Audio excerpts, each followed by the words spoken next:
I hadn't really noticed until the other day, but the people seem to be getting healthier every day they are alive. I can see that the restored earth is giving them a type of restored and natural balance to their metabolism.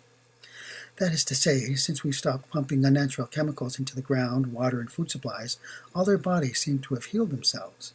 At least that's what they attribute it to. Some see the restoring work of God the Provider, but a lot of the unregenerated see only the natural flow of life on the planet.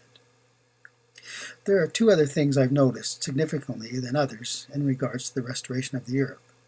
One, the unregenerated of the earth, those who survived tribulation and Armageddon, have found over the years that their cancers and other diseases have slowly worked their way out of their systems. And two, even though the earth is now physically restored, it still needs to be maintained. That is, we still need to make sure that the proper balance of the various life forms on earth remains somewhat consistent.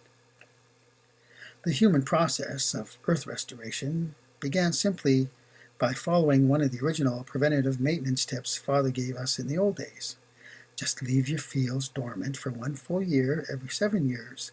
Let the rain, sun, and other natural life forms replenish the minerals and nutrients in the field. Well, don't get me wrong, it's not like the whole earth just stopped growing food after 7 years. No, people realized the principle early and started crop rotations beginning with one field section at a time. 14 years later, the earth began its second round of self-healing practices. A Sabbath year of rest for the land. I remember hearing Moses say, "It's about time you people caught on." Then we all laughed with him. Someone pointed out to me once that a great many of the land maintenance overseers were the ones who had suffered from the chemical diseases in the old days.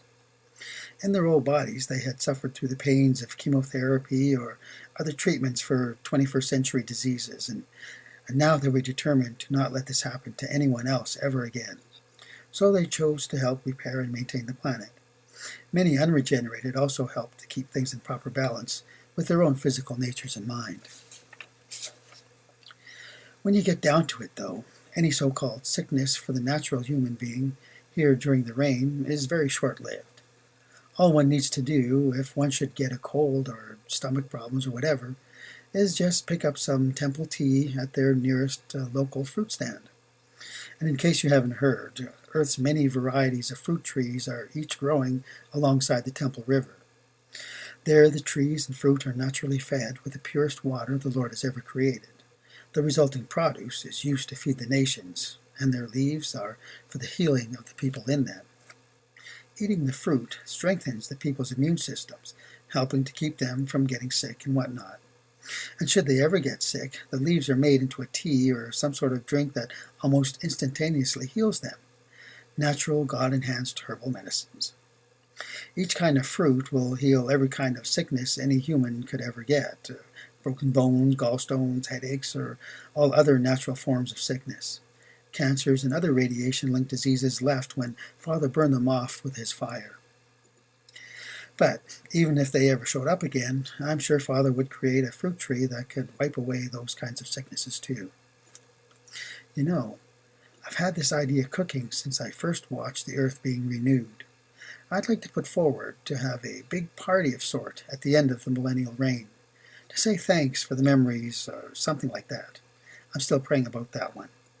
We'll see how things turn out. I'm sure the Lord will at least listen, and once I have a prayer time circle in motion, I'm sure our efforts will be honored. You can't believe how easy and simple life is without the influence of evil.